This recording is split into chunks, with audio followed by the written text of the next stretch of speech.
this secret meeting that changed rap music and destroyed a generation. And it says here that this anonymous letter landed in my inbox a few minutes ago. Hello. For more than 20 years, I finally decided to tell the world what I witnessed in 1991, which I believe was one of the biggest turning points in popular music and ultimately American society. I've struggled for a long time weighing the pros and cons of making this story public, as I was reluctant to implicate individuals who were present that day. So I've simply decided to leave out the names and the details that may risk my personal well-being and that of those who were, like me, dragged into something they weren't ready for. Between the late 1980s and early 90s, I was what you would call a decision maker with one of the more established companies in the music industry. I came to Europe in the early 1980s and quickly established myself in the business. The industry was difficult back then, since technology and media weren't accessible to people like they are today. The industry had more control over the public and had means to influence them any way it wanted. This may explain why in early 1991 I was invited to a closed-door meeting with a small group of music business insiders to discuss rap music's new direction. Little did I know that we would be asked to participate in one of the most unethical and destructive business practices I've ever seen. The meeting was held in a private residence in the outskirts of Los Angeles. I remember about 25 to 30 people being there, most of them familiar faces. Speaking to those I knew, we joked about the theme of the meeting, as many of us did not care for rap music and failed to see the purpose of being invited to a private gathering to discuss its future. Among the attendees was a small group of unfamiliar faces who stayed to themselves and made no attempt to socialize beyond their circle. Based on their behavior and formal appearances, they did not seem to be from our industry. Our casual chatter was interrupted when we were asked to sign a confidentiality agreement, preventing us from publicly discussing the information presented during the meeting. Needless to say, this intrigued and in some cases disturbed many of us. The agreement was only one page long, but very clear on the matter and consequences, which stated violating the terms would result in job termination. We asked several people what this meeting was about and the reason for such secrecy, but couldn't find anyone who had answers for us. Few people refused to sign and walked out. No one stopped them. I was tempted to follow, but curiosity got the best of me. A man who was part of the unfamiliar group collected the agreements from us. Quickly after the meeting began, one of my industry colleagues, who will remain nameless like everyone else, thanked us for attending. He then gave the floor to the man who only introduced himself by first name and gave no further details about his personal background. I think he was the owner of the residence, but this was never confirmed. He briefly praised us for the success we had achieved in our industry and congratulated us for being selected as part of the group of decision makers. At this point, I began to feel slightly uncomfortable with the strangeness of this gathering. The subject quickly changed as the speaker went on to tell us the respective companies we represented had invested in a very profitable industry that would become even more rewarding with our active involvement. He explained that the companies we worked for had invested millions into the building of privately owned prisons and that our positions of influence in the music industry would actually impact the profitability of these investments. I remember many of us in the group immediately looked at each other in confusion. At the time, I did not know what a private prison was, but I wasn't the only one. Sure enough, someone asked what these prisons were and what any of this had to do with us. We were told that the prisons were built by privately owned companies who received funding from the government based on the number of inmates. The more inmates, the more money the government would pay these prisons. It was made clear to us that since these prisons are privately owned, as they are publicly traded, we'd be able to buy shares. Most of us were taken back by this. Again, a couple people asked what this had to do with us. At this point, my industry colleague who had first opened the meeting took the floor again and answered our questions. He told us that since our employers had become silent investors in this prison business, it was now their interest to make sure these prisons remained filled. Our job was to help make this happen by marketing music which promotes criminal behavior, rap music being of choice. He assured us that this would be a great situation for us because rap music was becoming an increasingly profitable market for our companies, and as employees, we'd be able to buy personal stocks in these prisons. Immediate silence came over the room. You could have heard a pin drop. I remember looking around to make sure that I wasn't dreaming and saw half the people with dropped jaws. My daze was interrupted when someone shouted, "Is this an effing joke?" At this point, things became chaotic. Two of the men who were part of the unfamiliar group grabbed the man who shouted and attempted to remove him from the house.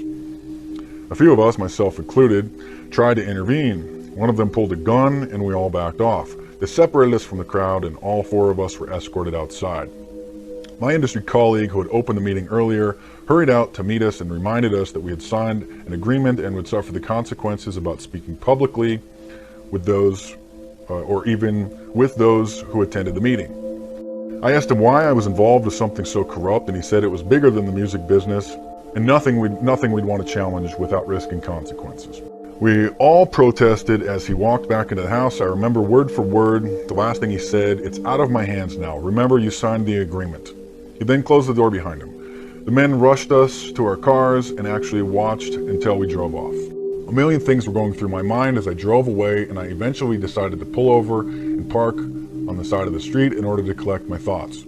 I replayed everything in my mind repeatedly, and it seemed very surreal to me.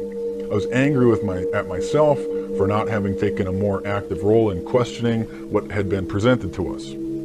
I'd like to believe the shock of it all is what suspended my better nature. After what seemed like an eternity, I was able to calm myself enough to make it home. I didn't talk to call anyone that night. The next day, back at the office, I was visibly out of it, but blamed it on being under the weather. No one else in my department had been invited to the meeting. I felt a sense of guilt for not being able to share what I had witnessed. I thought about contacting the three others who were kicked out of the house, but I didn't remember their names and thought tracking them down would probably bring unwanted attention. I considered speaking out publicly at the risk of losing my job, but I realized I'd probably be jeopardizing more than my job, and I wasn't willing to risk anything happening to my family. I thought about those men with the guns and wondered, who were they? I had been told they were bigger, this was bigger than the music business, and all I could do was let my imagination run free. There were no answers and no one I could talk to. I tried to do a little bit of research on private prisons, but didn't uncover anything about the music business's involvement. However, the information I did find confirmed how dangerous this prison business really is. Days turned into weeks, weeks turned into months. Eventually, it was as if the meeting had never taken place. It all seemed surreal. I became more reclusive and stopped going to any industry events unless professionally obligated to. On 2 occasions, I found myself attending the same function as my former colleague. Both times, our eyes met, but nothing more was exchanged. As the months passed on, rap music definitely changed direction. I was never a fan of it, but I could tell the difference. Rap acts that talked about politics or harmless fun were quickly fading away as gangster rap started dominating the airwaves. Only a few months had passed since the meeting, but I suspected that the ideas presented that day had been successfully implemented. It was as if the order had been given to all major executives. The music was climbing the charts and most companies were more than happy to capitalize on it. Each one was churning out their very own gangster rap acts on an assembly line. Everyone bought into it, consumers included. Violence and drug use became a central theme of most rap music. I spoke to my fellow peers in the industry to get their opinion on the new trend and was told repeatedly that it was about supply and demand. Sadly, many of them expressed that the music reinforced their prejudices of minorities. I officially quit the music business in 1993, but my heart had already left months earlier. I broke ties with the majority of my peers and removed myself from this thing I once loved. I took some time off, returned to Europe for a few years, settled out of state, and lived a quiet life away from the world of entertainment. As the years passed, I managed to keep my secret, fearful of sharing it with the wrong person, but also a little ashamed of not having had the balls to blow the whistle. But as rap got worse, my guilt grew. Fortunately, in the late 1990s, having the internet as a resource which wasn't at my disposal in the early days made it easier for me to investigate what is now labeled the prison industrial complex. Now that I have a greater understanding of how the private prisons operate, things make much more sense than they ever have. I see how the criminalization of rap music plays a big part in promoting racial stereotypes and misguided so many impressionable young minds into adopting these glorified criminal behaviors which often lead to incarceration. 20 years of guilt is a heavy load, but the least I can do now is share my story, hoping that fans of rap music realize that they have been used for the past 2 decades. Although I plan on remaining anonymous for obvious reasons, my goal is to get this information out to as many people as possible. Please help me spread my word. Hopefully others who attended the meeting back in 1991 will be inspired by this to tell their own stories. Most importantly, if only one life is touched by my story, I pray it makes the weight of my guilt more tolerable. Thank you. Old white men is running this rap shit. Corporate force is running this rap shit. Some tall Israeli is running this rap shit. We poke out our asses for a chance to cash in. Cocaine is running this rap shit. Joe Yak and E-Pills is running this rap shit. This rap shit. Quasi-homosexuals is running this rap shit. What yo? We run the world.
Who's this? Hold up. This is the Drink Champs, the #1 podcast in the business. And right now we're talking to, hands down, the most important man, in my opinion, in the whole music game. He's a mogul.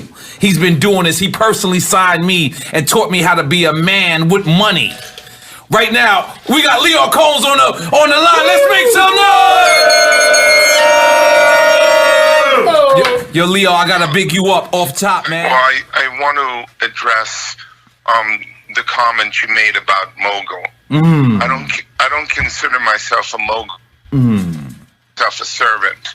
I prefer if you could replace mogul with humble servant.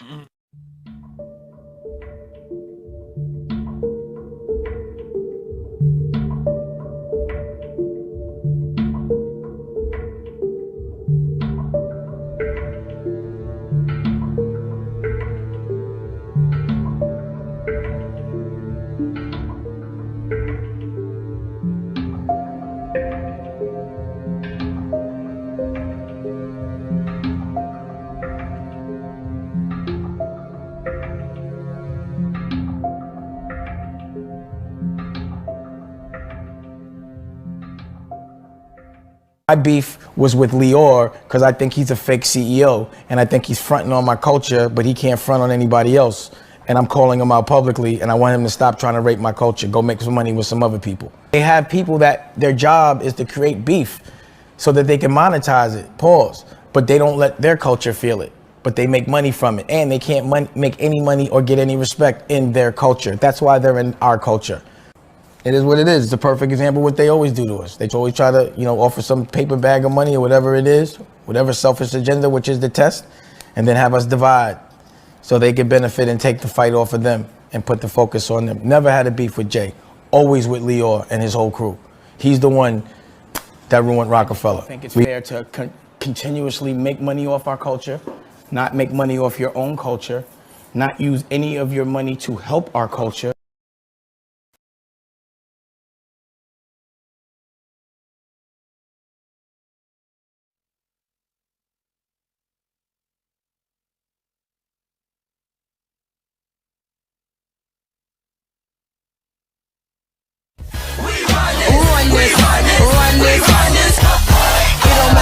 From it's where you at, and if you can't a freak a leak, better bring your hat. Snook East Coast, West Coast, down south, represent your coast. Yeah, we run it, yeah, we run it. Y'all don't want it, 'cause my...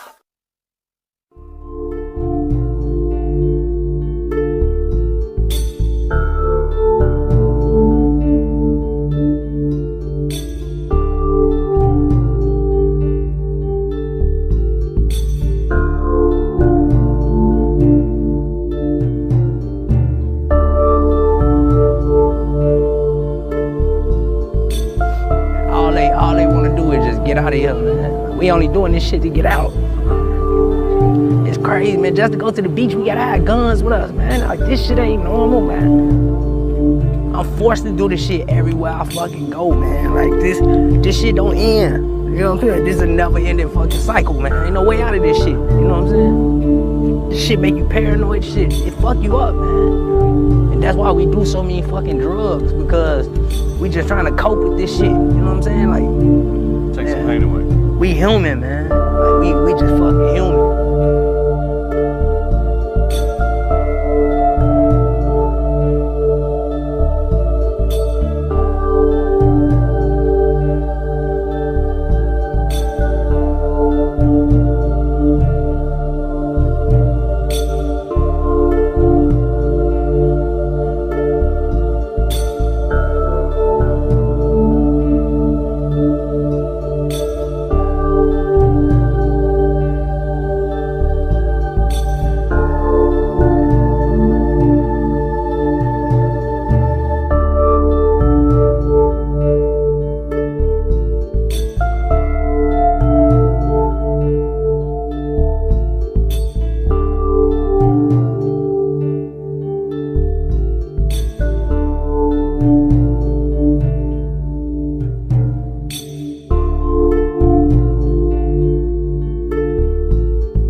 Anti-Semites. They don't care about Jews. They may have some assumptions about Jews. They may have some prejudice about Jews, like the Jews run everything. Well, we do. The Jews run all the banks. Well, we do. The Jews run the media. Well, we do. I mean, they're right about all that stuff. Now, what you do with that is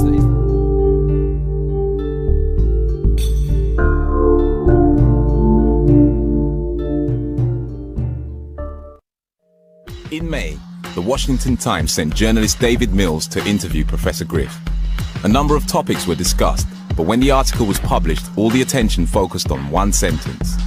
Griff reportedly told Mills, "Jews are responsible for the majority of wickedness that goes on across the globe."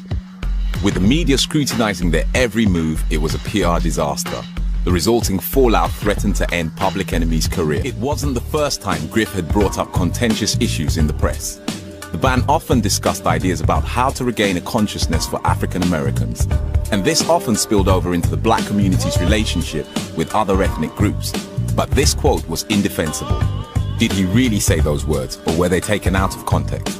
The way it was kind of put out there was definitely not my sentiment. Never had this hatred for Jewish people.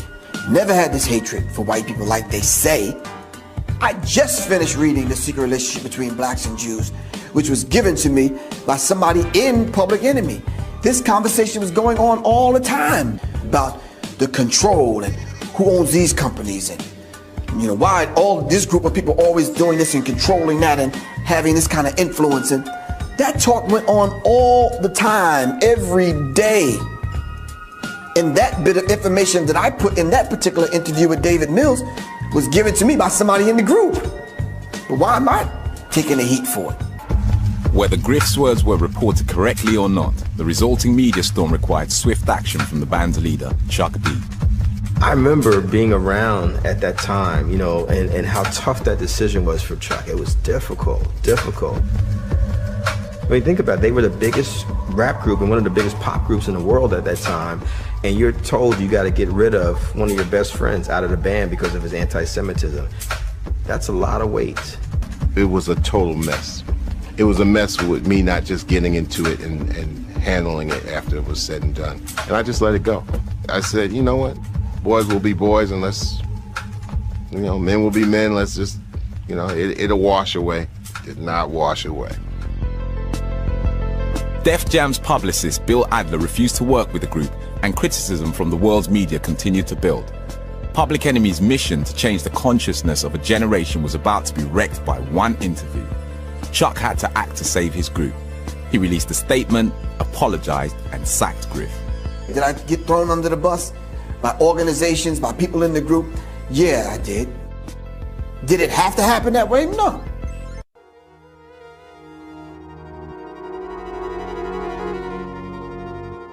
"25 years ago, as Do the Right Thing came out, in July 1989, we was also accused of being anti-Semitic based on a article that just went and hit a bad road in left field, and it was in this city, New York, and it was a motherfucker for real.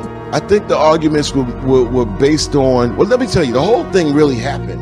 And it started out by the audacity of black men talking about the conflict, which is relevant to this moment. The Palestinian Israel and Palestine. Right. We were having detailed discussion on how the one-sidedness of Palestine and Israel was taking place. And it was almost like, who the fuck is talking about black dudes talking about what the but they had to deal with that, and they was getting these intellectual discourses coming back at. We ain't no fucking kids. We ain't stupid. We ain't naive. This shit's going on, and we need to address this. So Griff started to do an interview with David Mills, a black guy, and they're talking about, he brings up the issue of what's going on based on the Israel-Palestine thing, and they start talking about these areas of conflict, but also what has happened in the music business and how black people are still kind of ass down, and how also other people and also Jewish people happen to be running the music business. And what's up with the equitable shake here and the emergence of even hip-hop? Where's the equality here? Well, David Mills they got into some good discussion that took a wrong path, especially when David Mills' girlfriend, who was white and Jewish, came into the room, and she started and it just went into her. How the fuck is that an interview when she's not even? That's crazy. Because that was his girlfriend. Yeah. And then so when I came back to the hotel, I saw Griff come out of the elevator I got into it with this dude. I don't know if you can be out. I said, man, I'm tired. You go to bed. It wasn't until Spike Lee started getting some pressure. Spike Lee said, yo, man, they're going to pull this movie. Or they could have been calling this bluff.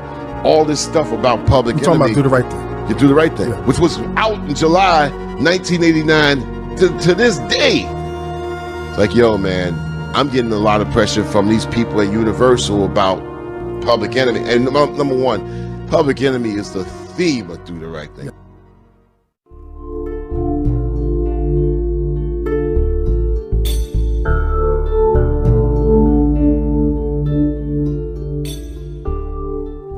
Rick Rubin, I say him, at Dance Interior. He was a member of the Beastie Boys. He was a DJ Double R. I met him at Dance Interior because Jazzy J brought him to me. Jazzy J was on the record, It's Yours, Tila Rock. It was the best record on the radio. We talked in Dance Interior and he played me his drum machine. He had so many beats. We started a record label. Rick owned and created the label Def Jam, that was his. Rick owned and created the label Def Jam, that was his.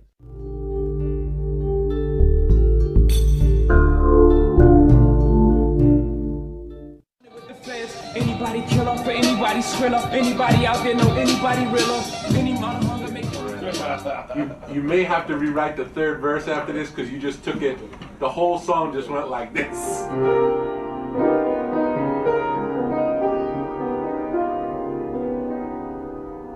Rick ain't normal, I don't give a fuck. I know all producers have their idiosyncrasies, meaning, you know, quirks and weird shit. But he's just strange by strange standards. While we was downstairs doing hardcore rap records and shit, upstairs he had a bunch of people having koala leaves and doing some type of Tibetan freedom concert planning. And when was the last time you seen a bison in a nigga's studio? Next to the Johnny Cash rails. Over 20 years into his career, dude ain't changed, he got his own vibe. I mean, it's Rick. You gotta love him for that.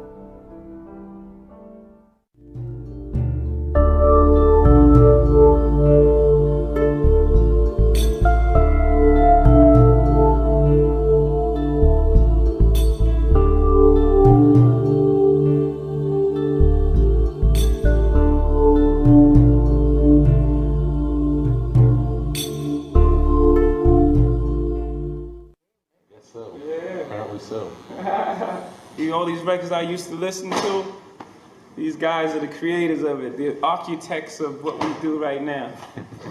I'm just fortunate, man. You want to take this? Yeah, you ready? Yeah.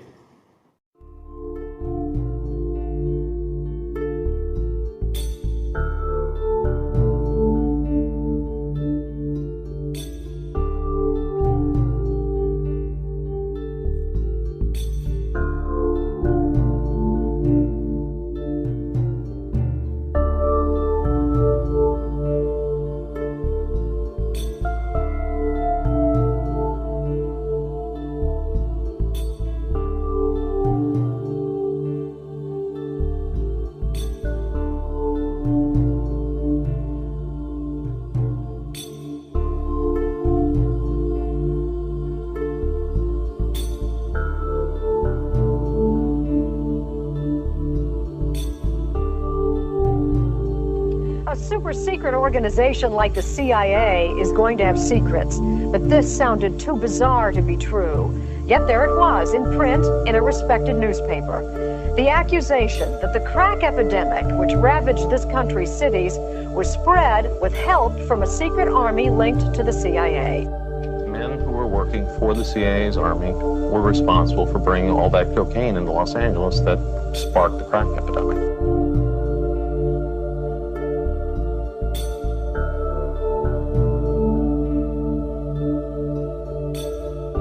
Crack use spread like wildfire in the early 1980s. And in Los Angeles, a drug dealer known as Freeway Ricky Ross was in the middle of it. Prosecutors called Ross the Walmart of crack. He made millions in the early 80s dealing to Los Angeles street gangs. Police say he was among the first to take expensive cocaine powder and cook it into low-cost, highly addictive crack, then distribute it through the gangs. Webb says Freeway Ricky helped trigger an epidemic of human misery. It's destroyed our community. All the black men are in prison, most of us. Rick Ross is now serving a life sentence for cocaine distribution. The women are still strung on the drugs, kids without fathers, without mothers.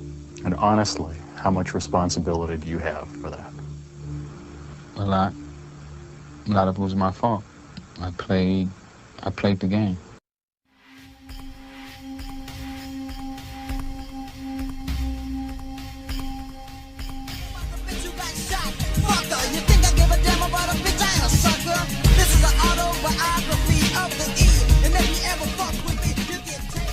The ratio of gangbangers to civilians was minuscule in the early 70s and early 80s, late 70s, early 80s, okay?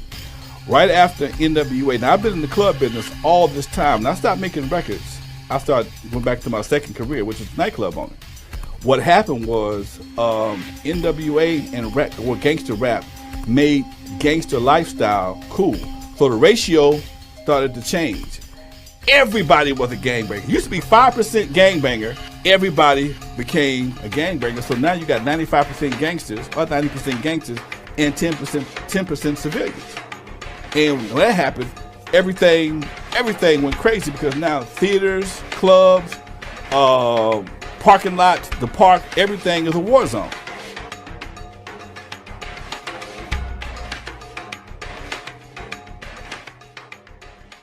I believe in the Constitution. I believe in the First Amendment. And there is nothing that Ruthless or any other company like us does that we shouldn't be doing. Ruthless Records was one of the first labels devoted to gangster rap and was the home of NWA, whose success was made possible by the label's independence. When I heard Boys in the Hood, I just felt it was the most important music that I had heard in many, many years, since the beginning of rock and roll. Jerry Heller had spent his career representing pop groups like Styx and Journey, but he was fascinated by NWA's foul-mouthed street sensibility.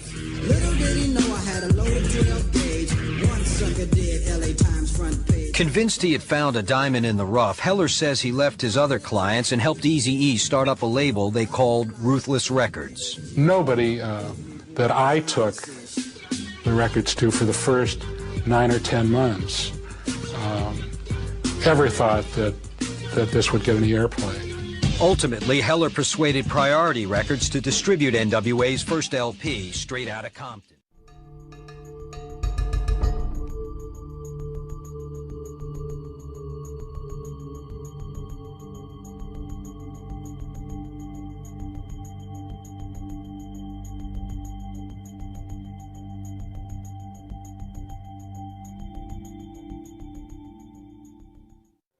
And was Jerry Heller involved at that point also? Yes. He was, Okay, but what a lot of people don't know is like we came in a transition point of Ruthless Records because Eazy-E had fired Jerry Heller, you know, and he started bringing all new people in, you know, and this is right before he got sick and passed away. He had fired Jerry Heller and he brought all new people in to run his company because I guess he found out it was some underhanded, shady business going on up under his nose that he didn't know about. We were even there, the same secretary that had Eazy call us back. We went to the office one day to pick up some money, and you know, she was like, "Y'all wait right here, cause Jerry is not so happy in the office right now." You know, and she was like, "Y'all just wait right here because you know Eazy just fired him." Right. And we was like, "Damn." So yeah, it was going down. It was Allegedly died of AIDS. Well, no, he did. I think he that's died of AIDS. Yeah, it's confirmed. Allegedly. You think it was something else? This might be alleged. Yeah. The way he picked the shit up, but I ain't getting into that right now, Jack. Oh. I got my own theories, you know what I mean? Me too. But What? I've never heard these theories before. I thought it was just I mean, it was crazy though because we was hearing like it happened kind of fast, didn't it? I was kind of thinking like, who the fuck doctors did he go to? I think it was Jerry Heller's doctors that he went to, and he had just got fired. So I'm like, I don't know, but this don't even look, you know. Conspiracy. You know And what then I mean? it's like you know, like you could, you know, we all seen people with full blown AIDS, and when they're about to die, you know, they look like they have it and they're about to die. Now you can have HIV and you can still look healthy, you know what I'm saying? But and you don't even know you have it. Right. Dude had full blown AIDS and he looked like he regular. He was like still had his weight, still cocky, still looking like a regular dude, and it just came about all of a sudden, you know what I'm saying? I mean, he was wrestling with Big Wish, you know what I'm saying? Like, going at it with Big Wish. So the dude was strong, cocky, man, really built like a little tank, you know what I mean? So you know, it's just theories, you know. Did you I mean? read Jerry Ain't no Heller's thing. biography that he wrote, or autobiography?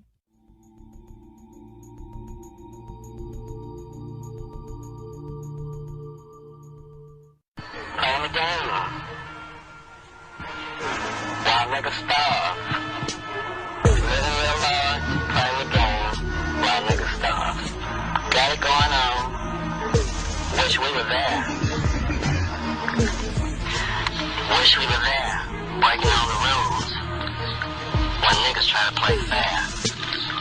Ain't nothing fair in this game of life. You gotta get yours before you lose your life. The game is designed for them to win. You think I'm lying? Visit the pen. They already got a number reserved for your ass.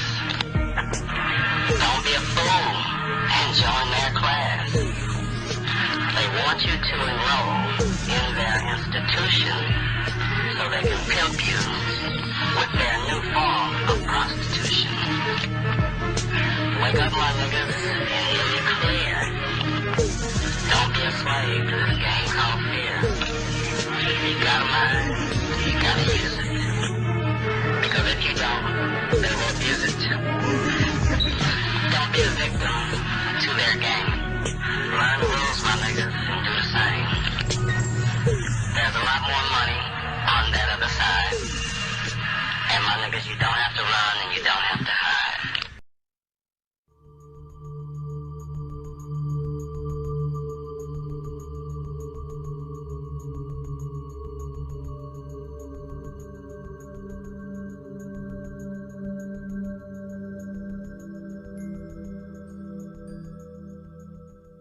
I believe that what they've done is they've taken hip-hop and they've made it glorious to be a drug dealer. You know, when I sold drugs, I hid. I didn't want anybody to know I sold drugs. But now they got these guys who've never sold drugs, technically. You know, one guy was a correctional officer who goes by the name of Rick Ross now. He took my whole identity, and the court said that he could do it, that he could prance around the country and say that he's me and take my whole life and use it.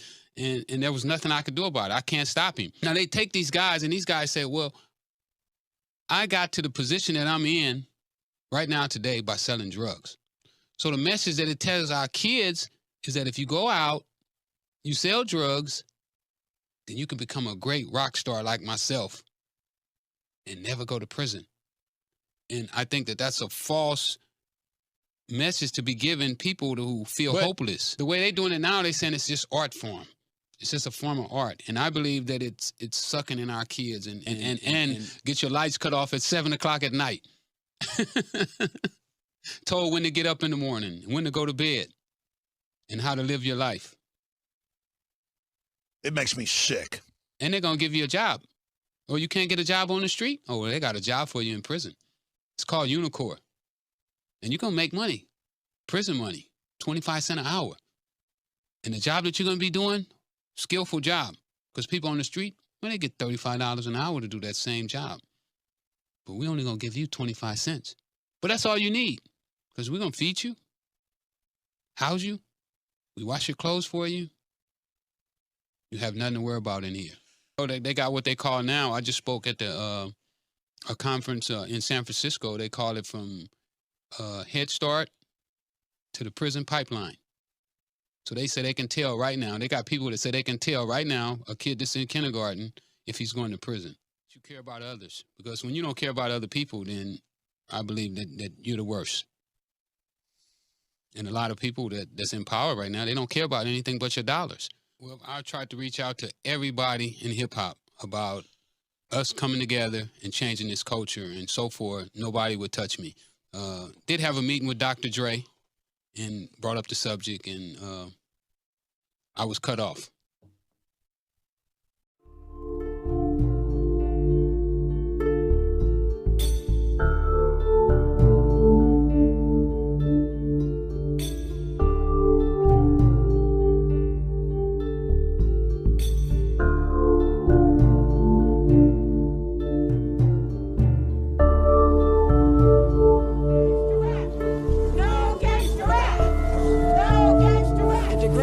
It glorifies violence. It's creating drugs, the culture of drugs, the culture of guns and rape. Tucker uncovered a trail which led from Death Row, the biggest name in gangster rap, to one of the largest corporations in America, Time Warner. Time Warner held a 50% share in a company called Interscope Records, and Interscope were the financial backers and distributors of Death Row. We decided that until the industry hurt us, we'd buy stock. and go to the stockholders meeting. And so since Time Warner was the one that was the parent body that was selling this music, we approached their board meeting, and many of their board members were shocked. They didn't even know that they were engaged in gangster rap till I told them about it. Never let anybody denigrate you with these stereotypical images that you've fought for years to get rid of. And now you're going to have children come back and use the term nigger, use the name bitch, call us that when we are super women. What we had to do to raise those children and what we've had to go through in our struggle. You know, and then, of course, the 90s came in, and there was too much consciousness going on in hip hop at that time for the powers that be. So here comes gangster rap. All right, take off the medallions, you know what I mean? Stop all that peace and unity, and let's do some hoes and cocaine and gangbang. At a time, if you were a conscious rapper, you couldn't even get a record deal anymore because hip hop wasn't going that way no more. And that's directly from that gangster rap era, that gangster rap mentality, and the people who were in charge of hip hop at that time. They totally deaded the cultural side of hip hop. I mean, everything that, De La Soul, done. Tribe Called Quest, done. I mean, all that, done. I mean, yeah, it's still stuck around, it permeated, but they changed the whole landscape of the entire music. NWA, I thought they were great for what they were doing, but I thought there was a definite detriment to our people, the message they were giving out. You know what I mean? The music was groundbreaking and extraordinary, amazing. You know what I mean? But I wasn't. And I was out there at the time. I know them, I'm familiar with them. We had a club out in LA, Zulu Nation had a club, West Coast, Eazy-E's to come in, Ice Cube, all them cats used to be around. And then we all cool, it's all peace and love. But I'm saying, it's not even the artists so much, it's the music industry itself that kind of drove that ship. And they just recruited people to do what they needed to do. It was a different conversation than I'ma shoot you in your face. It was a different conversation than I got 5 bad kilos of this and that and this and that, and any nigga, I'm shooting your kneecaps off, I'm shooting your daughter in the calf muscle and shit like that. It wasn't that kind of conversation. Right. It was like, hey, I'm good too. I'm strapped too. Yeah. You know what I mean? You got yours, I got mine too. Ain't nobody running over nobody here. That was his conversation, but later on it became, yo, I'm gonna shoot this nigga and kill police and all that. It wasn't that extreme. So that bothered you? Okay, yeah, that bothered me, definitely. I knew it wasn't good for hip hop. You know what I mean? It might be good for rap music. You know, crack was out back then, and they were trying to sell more crack. So they used the music industry to help do that too, and to permeate that throughout our society and our culture.